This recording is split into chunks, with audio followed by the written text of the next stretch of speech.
You know how every great love story promises fireworks, passion, and that heart-throbbing will they won't they tension? Well, this one promises braids. Yes, braids. And not just braids, but braids in a salon where the entire story begins. I mean, if that doesn't sound like the opening scene of an epic romance, what does? Ah, so romantic. But don't be fooled. This isn't your average boy meets girl, girl meets boy, cue violins, and happily ever after kind of story. Oh no! This one comes with immigration papers, fake names, race politics, natural hair struggles, and a whole lot of blog posts that could cancel half of America. Say what?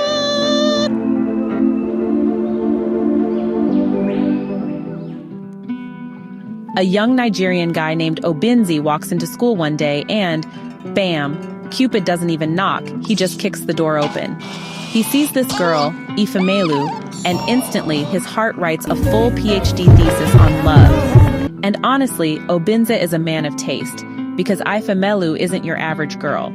She's smart, witty, and the kind of person who can clap back at life with a single eyebrow raise. They start dating. Everything's cute. But then, as with every great African love story, life happens. Enter Nigeria's economic and political instability. Strikes shut down universities faster than you can say semester break. Suddenly, a scholarship opportunity comes up and Ifemelu grabs it with both hands because who doesn't want a ticket out of academic purgatory? So off she goes to America, the land of the free, the home of the brave, and apparently, the country where you don't realize you're black until someone reminds you. That's where things get really interesting. Ifemelu arrives in the US with dreams bigger than her suitcase, but America quickly checks her passport and says, "Ma'am, welcome to reality. Jobs are hard to find, money is even harder to come by, and then there's the shocker, race matters." I mean, in Nigeria, she was just Ifemelu. Over here, she's suddenly black with a capital B, and that comes with all sorts of complications. Like, who knew hair could be a political statement? Apparently, straight hair equals professional, and braids or natural hair equals unemployment. Sis can't even walk into an interview without wondering if her edges are costing her the job. But Ifemelu is no pushover. She takes all this nonsense and turns it into gold, a blog. Yes, our girl starts blogging about race, identity, and all the ridiculous things she's observing in America. And let me tell you, her blog is fire.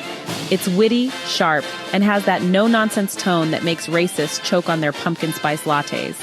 Before long, she's famous, getting speaking gigs and living her best woke life. Meanwhile, Obinze? Poor guy doesn't make it to America like he planned. Instead, he ends up in the UK, illegally. And if you think America is tough on immigrants, the UK is basically the final boss of immigrant struggles. My guy is hustling left, right, and center, doing jobs that would make his degree weep. At one point, he even considers a fake marriage for legal papers. Yes, love might be dead, but survival? Survival is romantic too. But Obinze eventually gets deported back to Nigeria. Not because he wanted to, but because the system basically said, "Thank you for your time. Please exit through the back door." And you'd think that's the end of him, right? Nope. Back home, he reinvents himself like a Nollywood comeback king. Suddenly, Obinze is rich, influential, and basically the kind of man everyone wants at their party. Except, his heart still beats for Ifemelu. Now, while all this is happening, Ifemelu is also thriving in America, but not in the love department. She dates a few guys, but none of them fit quite right. Not the rich white guy with a library that smells like old money. Not the African-American academic who could probably write an encyclopedia about black identity. Nope, none of them are Obinze. Fast forward, like several years later, Ifemelu decides she's had enough of the so-called American dream. It's time to go home. She books her ticket to Nigeria, and honestly, that's where the story basically starts looping back to where it began. Back home, Nigeria has changed, but guess what? So has she. She's no longer just Ifemelu from Lagos. She's Ifemelu, the blogger, the returnee, the woman who has seen both sides of the Atlantic. And who's waiting in Nigeria? Obinze, the same Obinze, only now upgraded with wealth, power, and a marriage that's hanging on by the thinnest thread of pretense. And here's where the story plays its final card, the reunion. You've been waiting for it, and it happens 50 pages before the end. Yep. After hundreds of pages of flashbacks and blog posts, they finally meet and, let's just say, sparks fly. But hold on, before you start clapping, this isn't a fairy tale. Obinze has a wife. Huh? Yes, a whole wife and a child. But this is literature, baby, and literature loves drama. So of course, things get messy. Words are said, feelings resurface, and in classic romantic fashion, Obinze pulls the oldest breakup line from the patriarchal playbook. We shouldn't have married. You're not the one for me. Yikes. By now, you probably think this story is heading for fireworks. Nope, it just ends. Like someone pulled the plug mid-song. One moment they're talking, and the next, you're staring at the last page like, wait, that's it? I said, no, what? The book I've been talking about is Americanah by Chimamanda Ngozi Adichie, a massive, highly celebrated novel that had the literary world buzzing when it dropped. And yes, it's the one everyone said was about hair, race, and love. But let me tell you, it's a lot more complicated than that. So, what did I think? Here's the truth. I was a little disappointed. Not because the book is bad. It's not. Chimamanda is a phenomenal writer. Her prose is so smooth it could make a traffic jam feel poetic. But the story itself, it just didn't hit as hard as I expected. Here's why. First, for a book that was hyped as being about hair and identity, the hair part is tiny. Like blink and you'll miss it. The main story is about Ifemelu and Obinze's love, a love that spans continents, decades, and about 400 pages of flashbacks. But the romance? Honestly, it felt too simple. No emotional gut punch. No Anna Karenina-style heartbreak. Just there. Meh is all I feel. Second, the plot is predictable. From the start, you know Ifemelu and Obinze are going to reunite. Everything in between feels like filler. Beautifully written filler, but still filler. It's like watching a Nollywood movie. Rich guy, poor girl, obstacles. But you know they'll end up together. You can literally take a bathroom break and not miss much. Ouch, baby. Now what did I love? The blog posts.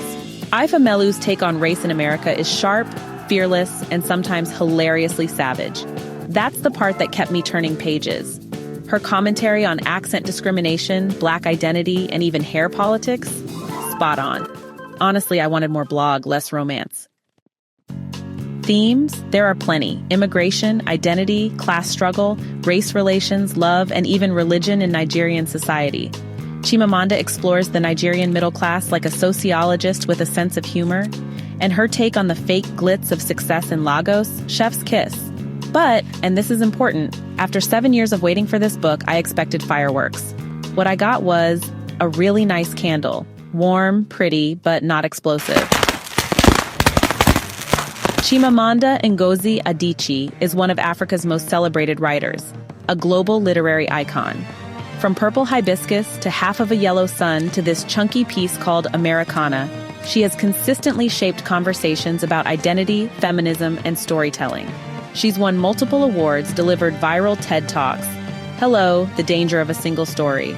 And her work continues to define modern African literature. Hey, thanks so much for hanging out with me today.